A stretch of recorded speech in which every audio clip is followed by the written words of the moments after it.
Donc le peuple lobi sikoba kana kinga kate donc violation il y a pays il y a souveraineté à pays mosusu. Alors Kabila bomba misili na na ba mbona ba nyao ba tondi kuna shuna namba zo zela bino.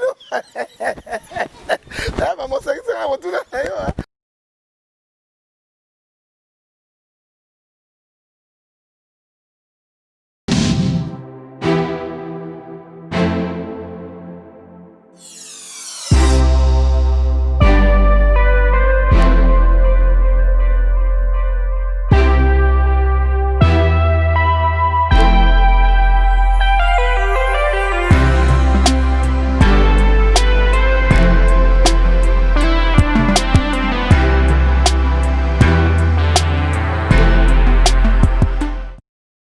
Oui, bonjour, je suis vraiment na chaîne na bino bolingaka mingi na kombo ya Katika Pesa TV. Bonjour.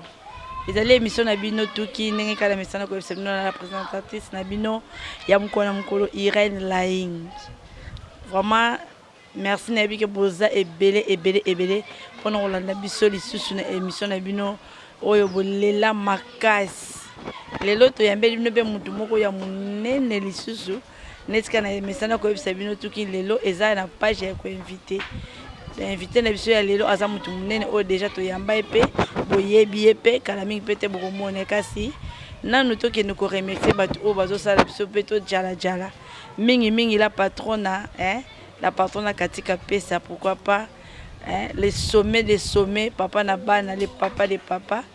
Vraiment bana bazana kati ya mosala lelo to yambeli bino prophète Ngefa na yende to ko solola na matali makambo ko leka na mboka na biso to solola na yele ko la pasa moto alobaka malamu to koyeba ensemble makambo eko bolali bolamuki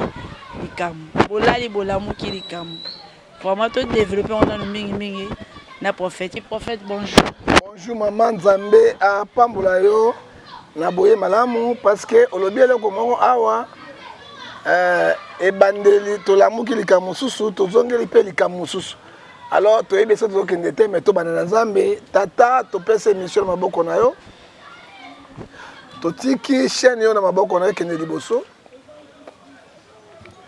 ba kongomani nyonso ba likamuki momba bazo na yo yo sungo batela bango banana biso pe sukisa na biso na kombo na Yesu Masia amen. Oui amen. Le sacre prophète. Moi suis moi. Le sacre prophète. Pasaka likopana ndokite. Le sacre prophète. Mangungu ya mai ya moto. Ebaka ete soki balongoli nzungu batie na mabele ekozunga kaka malili. Le sacre prophète. Boloko akonda na samba po aza malade de lolenge na ye. Le sacre balongolaka nyoka miyoyo te ya koswa yo. Le sacre chokolilo nde mokonzi en tout cas soki otangi chokolilo te ona tokomi nanu te vraiment prophète tobana nanu mboka na biso lelo 60 ans ya indépendance donc banda tozwa lipanda tokomi na mbula be 60 mais nayebi te avant comme après 60 ans ou pas na yo et lobi loli to pesa ndenge nini mama na koko bisayo eloko moko na bozindo 60 ans na biso indépendance ya 60 ans ya souffrance 60 ans ya biso ya indépendance ezali ya esclavage 60 ans na biso ya indépendance ezali occupation 60 ans na biso indépendance eloko moko 60 ans d'indépendance pays ezali riche démocratique riche ata autorité moko 60 ans d'indépendance le pays le plus riche du monde tozata na TGV te mais yoka mboko ba Somalie bana ba TGV bana ba autorité ba Kenya bana autorité Côte d'Ivoire bana autorité 60 ans d'indépendance mboka ils ont développé te 60 ans d'indépendance tozongi de rien tozonga de ciment mais mboka tozo na conclusion 60 ans d'indépendance et là 60 ans il y a souffrance il y a peuple congolais au petit faute pas nani faute il y a ba dirigeants ou ba diriger biso depuis l'indépendance avant l'indépendance depuis notre indépendance na Kasavubu ti lelo mon côté a développé mboko tokolo bana quatre bango quatre chefs de l'état Babelge batikaki Congo démocratique na ndako ata étage à 4 niveaux. C'est Mobutu qui a construit tout au monde de na Congolais. Mobutu Babelge batikaki sur l'université à Iluvanium ou à Kinshasa. Batikaki université mosusu. Un campus IPN, ba université Lubumbashi, ya Kisangani, nyoso au monde c'est Mobutu qui a construit. Hein? Maintenant Mobutu a construit une dictature. Hein? Mais tout le monde a dit mais pour développer Mboka, na ba richesse aux aki nango et l'autre côté. Au tout batikali et dali karaïve en pelé dans pelé. En fait des années moye mimoka yembaki Congo boko mona pamba lobi boko kamwa yango. Mais ngani toko kamwa Congo ngo toko. Mais c'est na okaki yango indépendance yembaki yango bien. Congo tokomona pamba. Oui, na richesse surtout na Congo, tala mboka lokola Rwanda, a sala ba téléphone et smartphone. Un ba téléphone le plus coûteux. Et puis Rwanda azalita na matière moko ya combat, oyo sa téléphone. Rwanda zo monter lelo ba usine ba mituka. Oh bazana produit. Lelo OK na Uganda le pays, lelo azali premier produit ya or. Hein? Or Uganda na or te. Hein? Ozomona so ba mbaki yango ya solo parce que richesse sur le Congo, le pays le plus béni prospère. Hein? Et puis Congo a une réserve mondiale de matières premières. Dans l'an 2030, ba camion électrique kobima. Matière ba kozoa. Na kata Congo démocratique. Mais ce que Congo ba matière yango ezali awa. Congo ngo développer ndenge nini? Tolo ba nini? Matière yango ezali awa. Nyoso ezali awa. Mayo ya pamba awa. Après fleuve Nil, fleuve fleuve na kati Afrique. Et maï partout changa. Totanga maï ya komela. De ba infrastructure mabe, yango Congo ngo ezali. Hein? Après Amazon. Poumon mondial, c'est forêt équatoriale ya biso. Deuxième poumon mondial, Brésil, azwaka mbongo na yango développer mbongo na ye. Mais oya biso ke ndenge wapi? Hein? Mbongo na poche ya batu to ekota na caisse l'état pour développer mboka. Hein? Soka na Brazzaville on a chi hôpital général na bango 5 étages, 10 étages. Tala hôpital général so mama yem. Kena clinique galien. Banda batonga. Hein? Ce que tu koloba Congo yango ya ndenge nini oyo. Tozo kende wapi? Au contraire, tozo zindande na kata poto to bengi mekende. Prophète bino pe ba congolais to pe ba tozo ngana na te azaye. Mobutu azalaki awa boboyi kondima ye. Wasala elo côté bona tibo luki Mobutu lelo azala susu azalaki te akeko kufa. Bo kanisa kete na simana bo kozo ba dirigeant. Mais bozo sala vote. Bo sala makambo nyonso o peuple esengaka. Mais ndenge nini bozo kwa kosala vote te. Bon maman la personne exemple mingi l'homme propose Dieu dispose. Soki toyebaki tobenga na Mobutu te. Mobutu anga kende te. Na 5 présidents, le président le plus na makambo nyonso a unité nationale c'est Mobutu. Pe azape démocrate parce que yena sele afungulaki multipartisme. Batu bayebaka yango te, c'est lui. Hein, batu lata bakavati. Ezalaki Mobutu. Hein? Mobutu asalaki intégrité territoriale mboka mapapa moko mama mokonzi moko. Ezalaki Mobutu non? Bon. Otuni motuna moko boye. Après Mobutu non bakosaki biso. Soki Mobutu azalaki leo na bokonzi, ndenge na ebelembe Congo ekomi kwa paradis. Alingaka développer yango marqué, ezalaki état moko dictatorial, la démocratie alingaka kosala yango. Mais oyo bakoti après Mobutu. Yebisaka qu'est-ce qu'ils ont fait? Mobutu akena diamante or te nini te akena mabele te. Akufi lelo ko moko 32 ans. Oya memaki yango liwa Mobutu 20 ans akena lelo ko moko te ko tozo développer yango pona nini? Et ba lobi na Mobutu tozo voter est-ce que lelo crise tozala yango lelo ezali ba président Seni parce que ba président Seni ba bo semboté baza bato ba banga kanzambe te hein Somme 111 verset 11 ba banga kanzambe te parce que so tozo ba lelo c'est na maman ya so tozo ba lelo pas so tozala yango parce que nini bato to tse bango na Seni eloko bato bazo voter bango na ba conduire peuple lingi bango batiaka bango te batia ko ya bango moko tala conséquence tout ça les lois en fait ina ni mo mkesi mana ko no lo baboy na minito ngana to za ko bike kuna na este ba drapeau c'est telemi na ba mboka o eza nzinga na biso mudo c'est comme si kiteni yo ya biso kuna kombi ndako kene na mupanzi ndamu nzoka ne Mobutu pona awa tango Mobutu azaki ekolo moko papa moko patrie moko na ebite lo kwana lokola congolais ezo sala ndenge mais ba organisation ezali qui vous ezali moteur monene ya mokili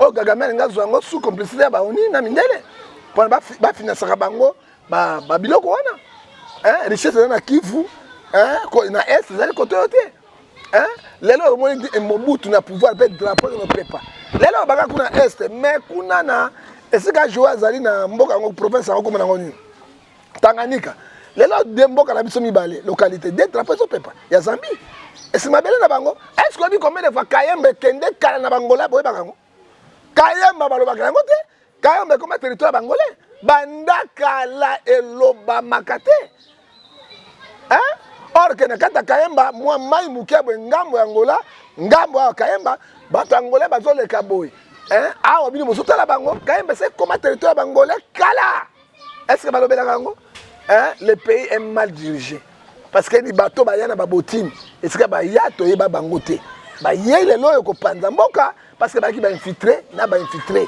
batondi yango conséquence tout le monde yango lelo en fait congolais bozo ba mbele double tranchant palo kila kama Mobutu ya mwamuke bolobi libération lelo na linga le commission ba benga ka libération bon on a une étape moko dictatoriale ce n'est que normal to nga ba parti multipartisme za ba parti belezala hein so yo ba Mobutu a dégagé la libérer aux 4-6 mon peuple péri ba de reconnaissance aucun président ou a la puissance aucun président ou l'homme mbongo za ke loko pamba aucun président ou ya tongi Congo c'était Mobutu yeba quitter hein to yeba eloko to yeba quitter soki to yeba ki peut-être son to ko ndima départ Mobutu te je te donne l'exemple de Libye Libye est Eldorado au comment la Libye na potote là ba sa dictature ko ba kosi bango ba bomi Kadhafi lelo Libye comment bon lelo le champ de bataille hein la nature nous conseille lelo Libye comment boni soki to yeba ki biloko oyo hein lelo ba bomi Mobutu bakei et comme il est mboka biko kabola to ko suka wapi pe to so kende wapi hein awa armée na police ça so buni na mwasi na bango ba na minduki hein na ba défilé ba sala ka ba jipia mais na est ba ko ka ba rebelle mboka bazo kanga ba motra mboka ba territoire ba partie à localité rien hein tozo e ba tête tozo kende qu'est-ce qu'on pourrait faire maintenant hein il faut avoir ba chef ya solo au peuple tse bango pour ba défendre territoire national so quitter kaka na seni na bango ya lokuta hein 500 députés 100 pas bato vota 400 baza nommé pe ba étranger dans la conséquence oyo le lomboka ezokende oui pour faire bien makasi mais na mboka nyonso esengaka toleka partout passer par seni c'est-à-dire par vote seni eza voix oyo ememaka biso na maponami mais na seni yango mpo tolongola barégime yango ya pokoso oyo ezokende kaka mabe toujours pepe bazotiela biso kaka oyo pepe azolinga te sikoyo nazoyeba te mpo na yo mwa proposition na yo non la voix du peuple c'est la voix de Dieu seni ya mbalo bakosasu biloko wana te pour peuple atelemi soko meki péter les plombs président péter les bango les plombs peuple pas péter les bango les plombs yango moni Rosa Malonda peuple boy parce que c'est eux qui est Rosa Malonda omoni nanga uteka na seni hein so bato baye bakate nanga uta na seni ba utiliser bato FCC pour bato majorité ninga manipuler mboko hein lelo ka bato FCC ba mona za résultat talo azwa ki to za tina nango te mais tant que peuple rekamaki moto tel azwa ki bosaki yango te ponani lelo ne bobeba disiko na résultat to za kuna te mobala papa awenga papa moi si ya papa benga nini mama to za kuna te nous sommes les Congolais to ko bongisa ozomona alors so do ba tuana o ba tiaka bango na seni bango nde bapesaka otage munene ya mboka parce que bato peuple a nommé bango te bango bazotia bango pona nini ba dribbler mboka mais fini l'histoire hein Éclairage chapitre 3 verset 1 à 4 mais chaque chose à son temps fini l'histoire motanko su moninga te peuple a fungoli miso meki to péter les plans on meki to péter les plans parce que article 65 64 63 64 et puis le prérogative wana ya ko défendre pouvoir par force peut ko défendre ceux qui partent en mbokeke hein alors bituma makazi pona mboko za libérer il y a solo il faut to bunda côté ya maponami au peuple lingié donc on a les choses non sont marché mais on va dire ça pour la préparer 2023 parce que maïla bango poloso ya pelengendu o isolo ya mobole ya ipeketele ya frondo dit membo to te rabo wumbo non et puis maman la ko bisayo même na Israël hein na mboka ya Nzambe peuple et se libéraka ye moko hein peuple partout dans le monde et se libérer moko. Mais tant que peuple a montré que likamo moko ezonyoko la peuple. Depuis 2006, si les autres ont suite focaliser si le président Seni, je crois cette fois-ci les choses vont marcher. Parce que ceux qui battent les peuple côté hein, on va te dire non à Rocha Malanda, Azali moi na oyo a Colina Seni, moi no secrétaire de 2023 depuis 2006 et tu as foutu ma classe à Bali na Seni a ebi Seni n'a manipuler servant moteur à Seni. Peuple lobby non et que Simbaté parce que au cas de quoi ce qui va dire que Rosa Malanda et comme ça gagne trouble jusqu'à la majorité populaire et qui majorité parlementaire. Vous voyez majorité parlementaire on va 600 femmes, 600 100 sénateurs plus 500 députés. Mais majorité populaire 90 millions d'habitants. Donc 90 millions il y a personne n'était pour un intérêt personnel, to boy. Oui, prophète, bien mené, tout le monde boy. Malchance au peuple bazui. Na période où la coalition, il y a FCC na cash. Yon demi peut-être que Simba. Bon, si quand on sait qu'il y a chef de l'État pour l'alliance, voilà. Tant qu'on moni, bana bakomi ko bunda, il faut que suka kana ngoni ni baboti faut akota. Il y a un bandit qui dépêche contre PPRD, c'est contre communes, des grandes plateformes et ça au bunda. Hein? Les autres qui ont wa kalami, d'autres qui n'ont pas kabouan. Hein? Ce que bakabouan, c'est pour moi à bientôt. Peut-être c'est que des vraiment na makasi wana ko changer pendant réforme qui a changer pe réforme comme Simba vraiment. Bon, pas ko Simba ko longola parlementaire ko ma pe sénateur biloko to tikala. Hein? Mais a ko toucher gouvernement. Hein? A ko toucher gouvernement, ça s'appelle alliance na la muka. Et là comment peut examiner. Et pas ya banda ina na cité ya ko banda. Non, mais ba ça qui alliance ya mabe. Alliance wana même qui na pouvoir. Ba tiens na pouvoir mais ba bloquer. Tango ya moni hein, oh, la Bible est Ephésiens 5, verset 14, toi qui dois réveiller-toi. Hein, oh, la Bible est Josué, chapitre 1, verset 8. Hein, lève-toi, prends courage. A du courage. Hein, a du courage comme tu as la bango. Oui, Yuma, a comme un Yankee. Mais il y a comme un Yuma. Parce qu'il présente que Yuma na bango mobolea. Si il y a qui a télémina, péter les plans. Parce que le peuple n'a si mané, si quoi, il a intérêt à Mboka. Yo ndima moto ka bemba ko marché wani ko mona ka marché ki et puis batu des personnes qui la bemba na 11e mairie na 12e mairie pour pas sangana ça dit quoi il y a quelque chose qui se prépare hein to lingi libération mboka to la ka ki bango 60 ans il y a souffrance il y a pauvreté mais to lingi c'est sikoyo peuple a se libérer hein a se libérer quand même bituma to bundango lelo maman eza pour ya bisu de bisu génération va sacrifier eza pour ya bana ya bisu. Mais Romains 8:31, si Dieu est pour nous, qui sera contre nous? Et Somme 34, verset 20, les malheurs attendent toujours les justes. Dieu l'en délivre toujours. Et comme il tango, il y a un message. Oui, prophète, vraiment, on a maladie na biso, nous sommes message pour la biso, vraiment comprendre prophète à solo bien ma carte, mais qu'est-ce que il y a parti, motema ya papi, vraiment à tenir biso na Toronto, ils a boyé papi quoi, à lobby boyé. Toujours remarqué, président c'est comme si à ce moment silence ma case. Peuple sont tellement de boité. Peuple va revendiquer, mais jusque là, président toujours à garder silence mon boy. Par exemple, que moi paiement nous que toujours mon dollar et qui comata. Mais président a garder silence, c'est comme si vraiment à ce coca vraiment de coalition de kanima singa mais tout ça n'a rien ni prophète. Tout le bas qui coalition va les piéger, tout le bas sans fouetter. Tu vas tourner en ronde. Dès que le président est dans la coalition, 5 ans président est capable. Et puis 2, déjà, comme il y a Mabé et Zali. Ce que silence est président, Zali, silence est sage. Parce que nous avons $20 comme on a 20. 21, les autres comme on a 21. Hein? Alors, tous les échanges comme il y a même on a $. Mais il faut que les francs congolais. Alors, le président n'est pas magicien, ça, mais ça, hein? Le président a dit que mais à Cabo, il a fonction. Or, pour un bazali, il y a Kadian Pemba.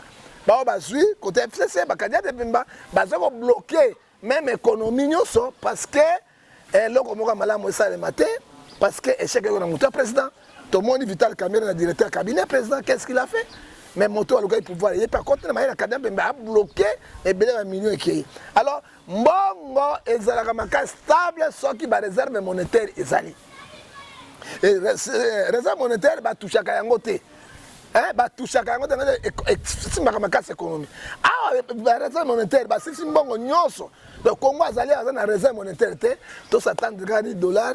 Et ont mataka boy et qu'on a pas si mingi na biso ba congolais parce que mawato nana okanga moraji wana nana okanga moraji wana zo pesa pasi makasi prophète nazaki na marche ya IDPS fois passé na mona ndenge nini pepe on okaka tozolela mukona mukolo parce que bango bazelo ko ndenge lisa ba banjoko bazo bunda matisi nde okaka pasi bango bazo bunda ba coalition na bango kasi pepe ba meki ko mana balabala bukoyela biso ba gaz. Vous voyez les sommes comme bébé, bolingi to revendiquer aux droits na bisoté. Ya ko komina ko bangisa. Na to kezu des infos na marché la muka to moni ndenge moko mona mboka ja pia bemba. Aza ko na kimia nyoso asimelo ka motute, vraiment na kimia mais to remarquer on dirait eza na eloko moko bona se wana bon pepe lobate a bouger te au juste. Je comprends les sous prophète mais comme ki ko symbole sika wana, siko liberté ngo biso. To pese ngo pepe ko zonga ko ni na mboko. Bon, nécessairement, article 26 de la Constitution, la liberté de manifestation est garantie par la loi. Mais, Natango, ministre intérieur, na gouverneur, ouaza moto ya FCC, ministre intérieur, moto IDPS, bazo yo Canada. Conclusion. Et tant que ministre intérieur, le gouverneur a dit, marche comme ça, il m'a dit, il a dit, marche pour la Pacifique. On m'a dit que, qui est qui? Parce que le ministre intérieur, c'est chef, il y a gouverneur. Tant que gouverneur, il y a un ministre intérieur, il y a un zeng. Et puis, l'équipe, ça même ministre, mort, ça même ministre intérieur, à suspendre même gouverneur Ngobila. Alors, qui dirige qui? Nana Zawapi. Et puis, tu as armé au Cabo, la prophète. Mais partout, armé au Cabo. Tu as la police, la biso, bazo encadrer Mbemba. Quand tout le monde est sur l'équipe, la police, outil, gaz, mais tu vas bouquer, mais il est mort. Mais éviter Moutaro le Belonga, ça, mais éviter prophète. Tout ce qui est de Watt. Bon, non, Mbemba, elle a homme fort. Motana charisme à continuer. Et ça, c'est que Botamanga Nzoto, la force à Kangote. Parce que, n'a tout n'a pas tout n'a pas. Nani Mbemba yé, baleki si n'a pas jeep n'a moins si n'a pas sécurité n'a yé, mais c'est ma panti bateau. Mais ce qu'il y a qui m'a dit, tu me regardes l'excité. Ça il faut aller au banga l'excité. Ça moi c'est quand tu me regardes l'excité. Baleki Mbemba pour na nini? Mbemba motamatos. Ola ningai, homme fort, on tika moto homme fort. Et dès Mbemba ninga za massa c'est zoakaite. Et zoakaba na ni moi si. Na bi kisi na bango bangbaka. Hein? Ouais, na bi kisi na bango bangbaka. Hein? Mobutu nanga zake masasa bizwa Mobutu te. Mobutu azana obete masasa ba kufa te. Bobila da obete ba kozwa te. Bana Mobutu ba ngindenge moko. Eza ba kisa na ngaka, ba tsango ba lamba ngo, ba tourner tene tene mafuta ba tie yango ba tie ba produit wana, ba loni likemba kaka sika. Dans 2 heures il combien wa? Et boti ba buki ba tie ba lesio. Obete ta ba elokote. Yango c'est ça qui vont me ko toucher Mbemba. C'est une provocation. Pour si ma belle m'a dit que tu vas quantité. Donc, à servir de serviteur, il va toucher un fort orienté. Mais ceux qui m'ont dit que tu vas les cater. Toi, qui même fallu les cater. Bemba soigne bon prophète que moi j'étais là. Dans mon Bemba n'a pas policier kakaboye mais ça qui n'est à côté de mutuka no kita boya le bi population so ya calme ba simbelo ka mututé. Pourquoi est-ce que bobo il ba gaz et dirait brusquement batu ba ki ba msu ba bukane pour la ni on dirait ba ibelo ka mutu. Marche semi pacifique bon to éviter bon marche la loi mboka na mibeko.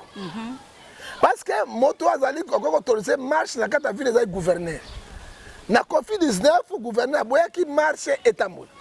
Mais total après les 20 besoin de confiner total c'est quoi ce gouverneur au Pexango parce que PPD au temps les 24 les 23 total yango hein total yango ozomona alors l'un des causes mais tout le monde n'a pas avec confiner ça va marcher tout le monde aux États-Unis mort ya John Wana va marcher hein ça montre quoi moi na muke tango azala kaipa maman azala maloba kolobate et déclaration la collé là.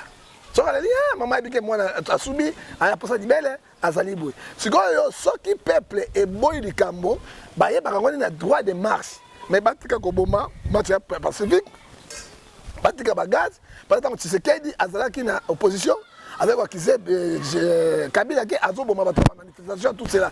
Hier mon père comme il est mort, ma mort peut pas venir kokufa. C'est quoi tu comptes sa raison na nani? Est-ce que nous sommes dans la démocratie ou bien nous sommes dans la démocratie? Hein? Parce que Kabila a bomi, Kabila sali boy na ba marche, beti ba gaz. C'est que hier ça là qui au tambour. Le là comme il a pouvoir, président de la République. Mais ba gaz ma mort ils ont continué. To lo basika nini? Mbo simbo. Mais moi émission qui toko. Oui, tu comprends que l'émission est biso. Mais il y a qui na mécanique que j'en ai un peu si ma prophète. Ba manifestation ils ont salé. Oui. Pepe zo telema to boyiro ça ndenge to yebi ke yeso ka koti na seni makambo ko bongate to ko banaka ko zonga na makambo ka to zo baluke sika moko po ba ko tshela biso biso zo lingité. To sali ba marche to moni de pese bimi to moni la muka pe telemi oui to komi bo moko ndenge to zo lo ba po to zo mona ba zo bundela ide moko to boyité. Mais na suka makambo nyoso. Est-ce que tu as long peuple, tu as réussir? Pour comme on peut se dire pas en tant que peuple. Tu as ça la nyonso papa mais sur on hormone li bungu tout. Tu as tout le monde les gars médias tu as ça la boy. Mais na sur on ba ko zaka muto peuple pour na quitter ba tient en tête. Ba pas so nyonso mignolo jusqu'à quand biso tu sur on pe wapi vraiment prophète. Zara na pesa yo et ya no parce que nous tournons à rond. Tu dois tourner kaka mi tourner c'est sika moko. La personne ya nonango boy. Et ya nonango ezali boy. Je me souviens na ba congolais là chez ba to mundo teni. So congolais la muki. Congolais so la muki. Moi j'ai vu comment on a chassé Mobutu. Ami sunanga ya. Amoni yango. C'est très dangereux. Oyebi obi to suka libungu tulote. Ecclésiaste chapitre 3 verset 1 à 4 dit chaque chose à son temps. Tango ya bato ekoki. Hein? Ils ont battu pouvoir, ils ont battu opposition, ils ont battu la majorité na bango na FCC et conquis. Peuple a dit que c'est matin. Oyebi loi ya minako. Balongoli yango te. Mais ba retirer yango. Na septembre ba kotse yango ba na mosuku. 2 Rosa Malonda balongoli était. Hein? Soit la voix du peuple c'est la voix de Dieu. Tant le peuple boy makambo ba conduire on peut s'appeler fort. C'est tout chef de l'État. Hein?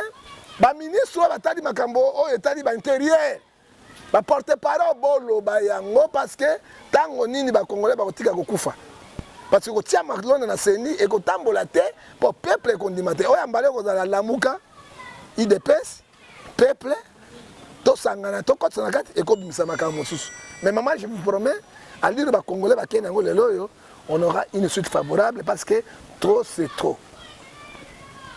Oui, toi tu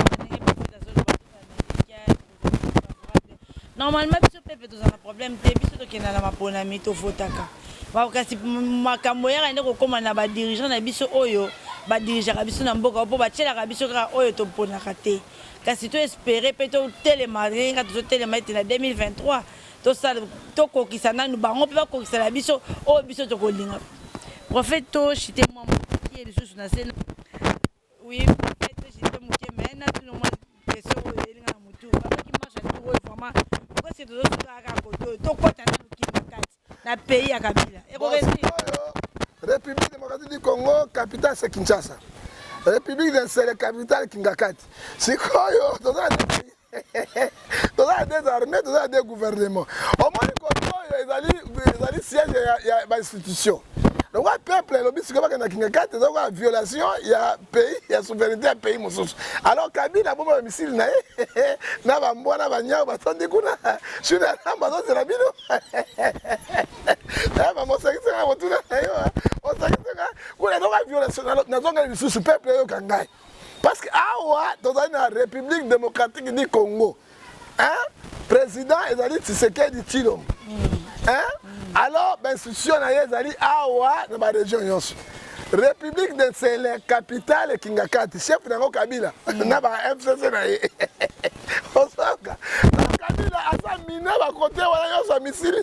Wa kana ko zwe pa ya moto ya mokusi ya pingyonge wa. Sakuna. Siko bini motiki ko rebeleka mboka na bino. Mboka parce que kuna ko ka pays mosusu. Hein, comment on pays mosusu ba loi mosusu on comprendre te. Toza na combien de présidents na Congo? Hein, toza na combien d'état-major na Congo? Toza na armée boni. Balobi Toza na gouvernement combien? Balobi Tshisekedi azali président de la République. Mais Kabila azali chef de l'État. Yango zo mona ke Tshisekedi azana un mot à dire te donc yata lobi muta ko kata makamunde za Kabila pour non, ezali fausseté. Kabila azo contrôler majorité mais il n'est pas chef de l'État. Le chef de l'État ezaka moko oyo président Chilombo oyo bapesa ki ye na kata cour constitutionnel ko pesa médaille wana. Shina Rambo nde ezali kola nini ezali kola courage ya bana bude. Ezali courage moko ya bana bude boy. Ale loko te, atika sénateur. Courage ya bana bude ba ici ni nyoso na Congo ya ye. Makambo ya société nyoso ya ye. Makambo nyoso mbongo nyoso ya Congo ezana maboko ya ye. Non. Sitala likamera na suka nango mama. Aliro tozo kenango to la vérité parce que le peuple c'est Rotsi Mukendaloba, c'est le peuple qui gagne toujours. Liboyanga sukangwa. Bakara lembi muke po to yoga présidence ya CPI eza awa peut-être yango lembi simo China Rambo. Bo boss na teke ko panza coalition wana ko dissoudre parlement ali palangu te. Non, ko dissoudre parlement bango baza malin.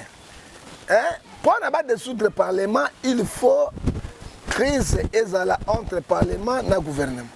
Mais crise dans le gouvernement, parlement, la crise, il y a parlement et puis na pouvoir judiciaire. Alors au-dessous de l'angote, parce que c'est prérogative on a été. Mais dans ma tosse, il y a un peuple congolais, il y a un peuple qui faut pas la ticket. Donc on a chocolat. Oui, donc on a chocolat. Coroné Sili, comme un politicien. L'histoire à Corona, tu as la société malade, mais état d'urgence, ezaka déjà ni corona silité. Corona comme ça mais fait nango za mingi na Afrique surtout na Kinshasa te. Hein? État d'urgence na kanisi et kosuka na le 21 tout le monde a reçu ba déconfiner biso parce que le 21 aussi nango parce que ba pe mosu ba vie comme ya poto ba frontière ba ko fungola ngo et c'est corona za makasi na poto na les eaux mata bazo sala. Pourquoi Afrique est quantité? Pourquoi otage ya OMS? Moi ba organisation ba OMS mbongo na bango ya mabe parce que olingi mobali te kolia mbongo na te parce que kango otage. Ozomona tous les 21 sima les 21 okotuna ngai. Mbongo na bango ya mabe bakasi na mona ki dernièrement awa batu ya musala bazo déclarer 3 mois impayés. Et ça grave. Mais ministre alobi yeba ba pesa ki 27 millions. Mais 27 millions moi kende ki wa 147 millions de dollars ezai pa ya bango. Ba pesa 49 millions pour la Covid-19 ezai pa ya bango. Ya ba ko osumba bibembe. Basomba bibembe soko bele ya corona parce que tombe la mortalité na biloko wana po bakosa ba mindele wana est-ce que corona peut-être ko vie eza peut-être active peut-être na kata ki na Congo je ne crois pas même en Afrique ezate jamais ezaka politique ya poloso po balia mbongo on met ça quelque part en otage et le kuta monene c'est le peuple qui gagne toujours. Oui, merci prophète nangai merci. Moule basuka soki ko clôturer pour na lelo pas seleki nana le basuka te nana okangola biso est-ce que nzamba kotina ange ou bien moto okangola biso na okangola ndenge ninga osala musala ngana zoloba il faut volonté ne kangola mais na ebisi yobo peuple et se libéraka ye moko aliro tokei maman abata comme janvier baka moso ekozala okondima ngao na ebisi yo peuple akotonga so sima te po peuple akomi peuple akomi ini bozo remarquer que la muka akomi ini na IDPS bakomi bango so bopoza na ebite prophète ine ko ki mutuna moko na IDPS est opposante. IDPS est parti au pouvoir mais avec coalition na FCC bato yo ba quitter prophète IDPS la sumo côté ba IDPS on peut comme ebele bon ata comme ebele mais bato bana pouvoir zaka bango ba minu IDPS. Oui, IDPS comme ebele ya moko ezali cash otozo benga cash mais kasi IDPS pena o papa tikela biso ya ngonde batu bazala ko bopoza bazo sangana la muka po ba meka ko soutenir président pour na coalition oya FCC non ba ko za l'opposante IDPS yoyo ya Tshisekedi le père ko opposante parce que c'est Tshisekedi nde abimi IDPS wana. Ce sont les partis au pouvoir. Bangone bazali batu ya pouvoir bazana pouvoir. Mais lokola IDPS a moniete président azana pouvoir. Mais bazo instrumentaliser yé, ba bloquer yé. Si qu'on a la pression pour abengana FCC atikala bon soki atikala bakoka parce que alliance na lamuka yango moi siko UDPS na lamuka na peuple Congo ba eloko moko pour intérêt Congo to bengana bango bakeni. Oui, to comme na suki émission na biso merci pour na ndenge fongoli biso pete madame toyeba UDPS eza parti moko pour te remarquer qui c'est comme si président akende mo mpanzi akashi achaki UDPS mo mpanzi pour tozomona ba leader o babandaki na papa bazaki pesa pa mais nzoka ndeza kaka politique eza na réalité na mona kati et oyo to comme komona ndenge nini basangani na bomoko po baluka kotombola toujours bendele ya Congo. Vraiment remercier na ngai pour mingi pour remercier donc mingi pour remercier interfils Congo oyo ataki ke bozo na bilili papa la patronne la maman de maman Kapesa traiteur na ilina neka qui na Facebook vraiment c'est samedi vous avez plat oyo bolingaka mingi bokuta poulet yo bokuta ngula kotumba bokuta tama kotumba asale bino makwanga moko ya bien kitoko penza oyo ya mangwele kwanga mateke oyo bokolia yango pe na poulet mayo wana mais ache bino offre neka bo mesani kolia masangiza ya offre neka boyebeli comme mama kati pesa mela nengo lingi lia nengo lingi la retrouvaille bile ya bana mboka vraiment na kosani pe ko remercier mingi les sommets Kapesa papa de papa des grands pères donc asali mokili papa